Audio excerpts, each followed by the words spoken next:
If you have family in Oklahoma, and you also believe that you have an ancestor that is connected to any of the freedmen of the 5 civilized tribes, you might want to consider getting this book.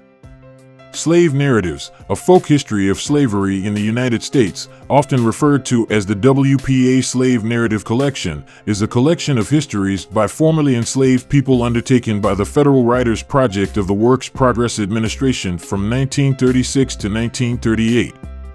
It was the simultaneous effort of state-level branches of the Federal Writers Project in 17 states, working largely and separately from each other. The Federal Writers Project administrators sought to develop a new appreciation for the elements of American life from different backgrounds, including that from the last generation of formerly enslaved individuals. The collections of life histories and materials on African American life that resulted gave impetus to the collection.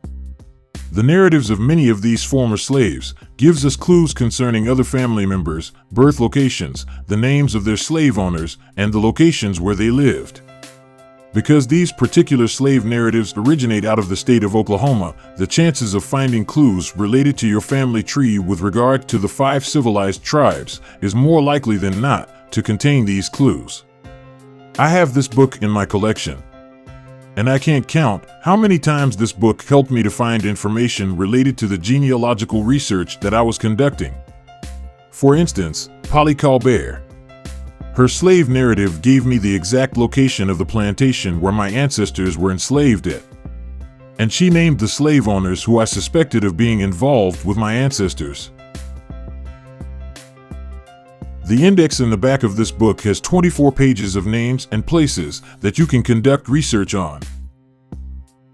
After 1916, the Journal of Negro History published articles that in part had to do with the African American experience of slavery, as opposed to the white view of it.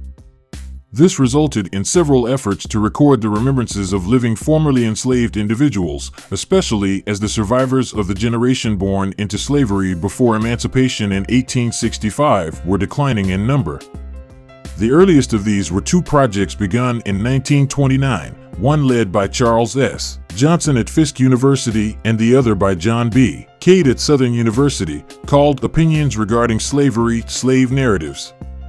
In 1934, Lawrence D. Reddick, one of Johnson's students, proposed a federally funded project to collect narratives from formerly enslaved individuals through the Federal Emergency Relief Administration, which was providing work opportunities for unemployed people as part of the first wave of New Deal funding. This program, however, did not achieve its ambitious goals.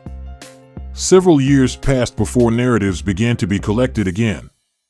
Although some members of the Federal Writers Project were aware of Reddick's project, the FWP Slave Narrative Collection was more directly inspired by the collections of folklore undertaken by John Lomax.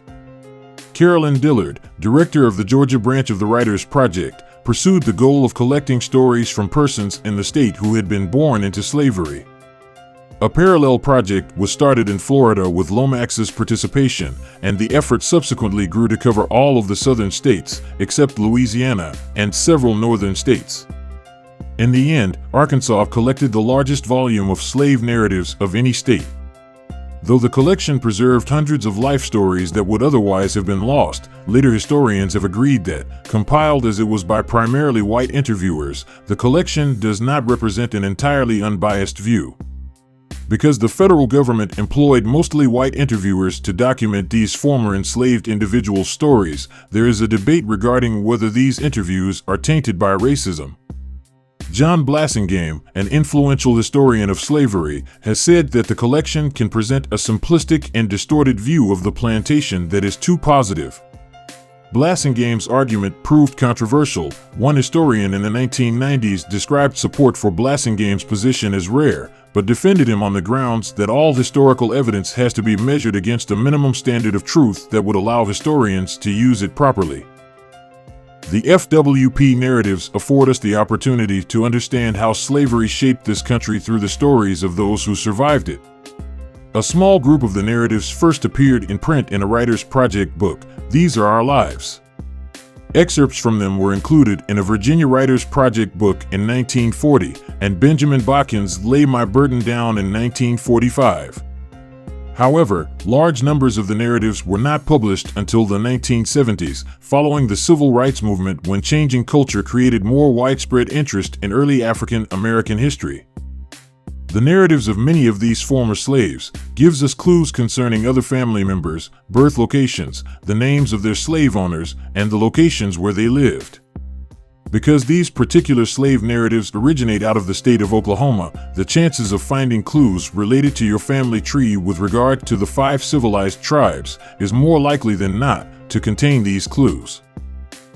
If you would like to have your very own copy of this book, you can get it in a blink if you click on the link. That's right. In the description area of this video, there is an Amazon link to this book. I believe that this book is a must-have for anyone researching family members in the state of Oklahoma, especially if you have hit a roadblock in your genealogical research in the state of Oklahoma. So, if you believe that you have a need for this book, then I highly recommend that you get this book. It's like I said, you can get it in a blink if you click on the link.